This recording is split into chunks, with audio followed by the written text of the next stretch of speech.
Hello and welcome back to mentfx. So I just got off of the webinar with the private group and we went over a few rather crucial elements to trading and understanding where you are in the market, understanding bias, understanding entries, understanding Wyckoff, so on and so forth.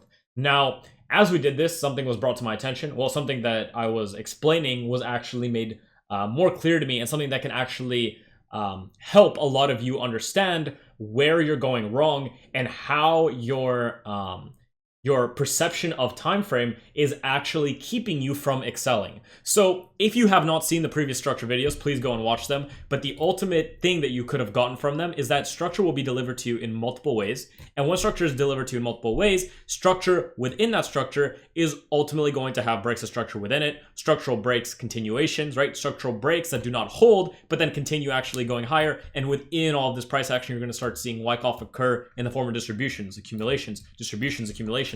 And within that, you're going to see fractal nature of this same thing occur over and over again. Now, what's interesting is somebody actually asked me about counter trend trading. And what you need to understand is that you're ultimately always trading with the trend, right? There's not ever any specified trend though.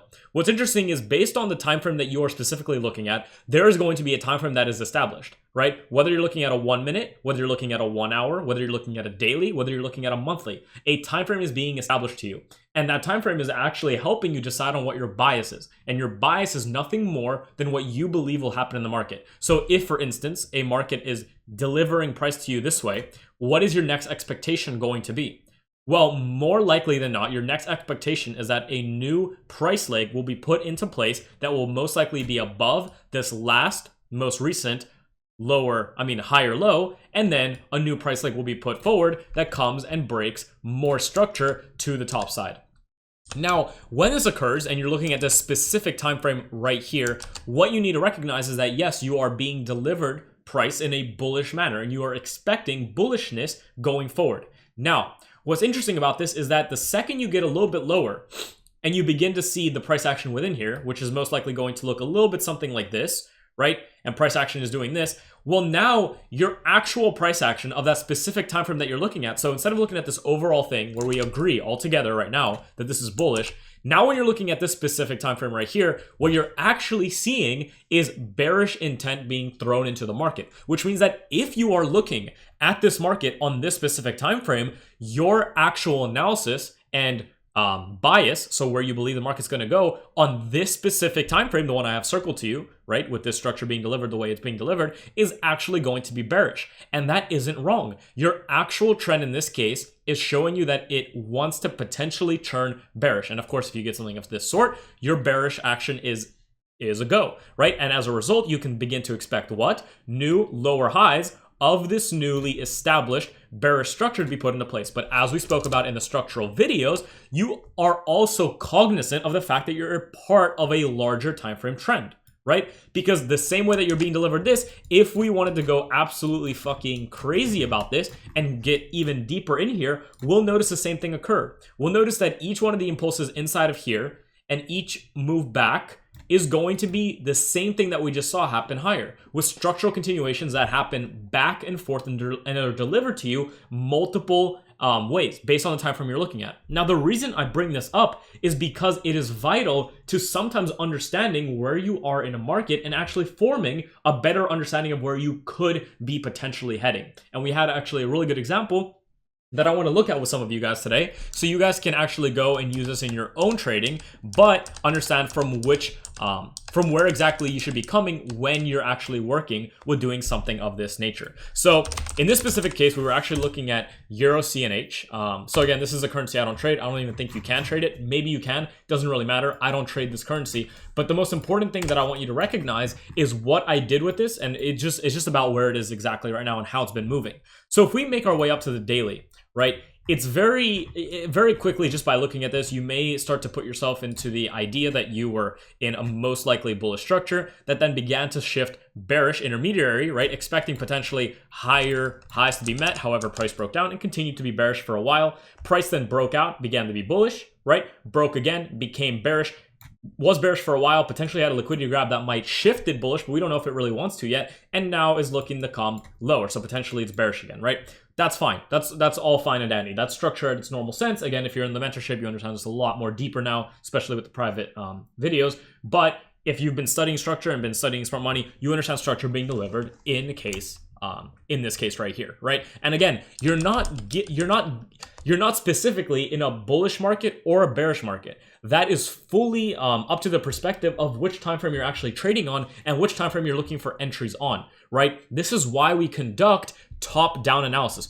When we work our way from the monthlies to the weeklies to the dailies, we're not doing it just because it's fun and it looks cool. We're doing it because we're forming a story. We're forming a narrative about what we believe the story, what we believe the market wants to deliver to us, and we're working from the ends of that story. So back to this Euro CNH example, let's go up to even the weekly chart, okay? In this case, as we look at this, we can see that we can relatively, if we looked at just this and I showed you this right here, you could argue that this market is being delivered to you bullishly, right? So if someone was saying, oh, should we sell it? The answer isn't, it would most likely be no, just because it's bullish. But the reality is within that, you saw how much bearish daily price action we had. Those were all fantastic opportunities for sells. Similarly, there are sell opportunities within it as well. But similarly, there are also daily opportunities and buys in here. But at the same time, there are opportunities on the 4-hour and lower within that shift bullish and bearish that give you the same thing, because structure is not always going to be telling you something direct, right? It all depends on what you are looking at. It's all about perspective. And again, you're about to witness something absolutely crazy, or maybe something crazy. I thought it was kind of cool, but we'll see how you guys feel about it. The second I zoom out a little bit and show you this right here, your actual perspective of where structure is might shift. Instead of you now believing that this overall structure is actually bullish, very bullish, and you can continue to expect bullish price action like so, right? Like so, your expectation now could be that we're actually part of a much, much larger bearish push, right? Just zooming out a little bit here, change your perspective of what this exact time frame, the exact time frame we're looking at from this zone to this zone, changed what you believe about this actual price delivery. Now, similarly, if I open the monthly for you, now taking a look at this, you might shift even more bearish, seeing this last supply zone left right here with the last buy to sell movement, right? The move back up into there, filling in all this imbalance, and now potentially expecting lower prices to be met. Now, in this specific case, when I was actually doing a top down on this, I was confused myself by the monthly and exactly where price was and where it was heading, where it wanted to go. So what I did to change that perspective is I actually stepped up higher. What did I do? I actually went to the 6-month chart. So this is the idea of actually switching timeframes. The second I go to the 6-month chart, everything about where this market most likely wants to head from an institutional perspective with institutional order flow becomes relatively clear. And what do I mean by that? What I mean by that is we see this low. I mean, we don't have more data here, but we see this low that is traded through aggressively. So we know momentum is most likely shifting bearish. We have a bearish break, and now we can follow that up and say, where did that bearish break come from? This supply zone right here. And again, as we look at that, we can also notice that all this area right here was all part of an imbalance that was basically getting filled all this time, all the way back from here till here, which was 2008 days. So basically back from 2015 of July 1st, the movements that were bullish in this market that have been giving us that bullish monthly structure or that bullish weekly structure was all due to just the creation of liquidity and the fill of this supply zone. So what's interesting is if we draw out the supply zone, this last up move before the down move that left behind imbalance and everything like that, right? We now understand this from a completely different sense, right? Just by going up on the time frame or down on the time frame in future trades that you might look at or your future analysis, you notice that this right here and where this all was heading was for nothing more than the creation of liquidity at some of these zones here, the creation of more liquidity, the liquidation of that as it taps into those supply zones, right? And now our expectation is that we're actually heading for more liquidity lower. And most importantly, if this wants to actually hold as bearish structure, because that's what it is showing us on this specific time frame, we can expect it to head towards these liquidity lows, right? To put in the new structural lows, right? So your entire perspective has just been molded by the idea that switching your time frame can completely switch your notion of what trend is doing and where order flow is actually heading, right? So with this in mind now, with the idea right now that you're most likely functioning from a bearish bias, as you get to the monthly, this price action here becomes much less confusing as you begin to study this as its own potential Wyckoff, right? In the form of potential buying climax, an automatic rally, secondary tests, sign of weaknesses in phase B, up thrusts, creating more liquidity in the form of trend lines, as we always look at on this channel.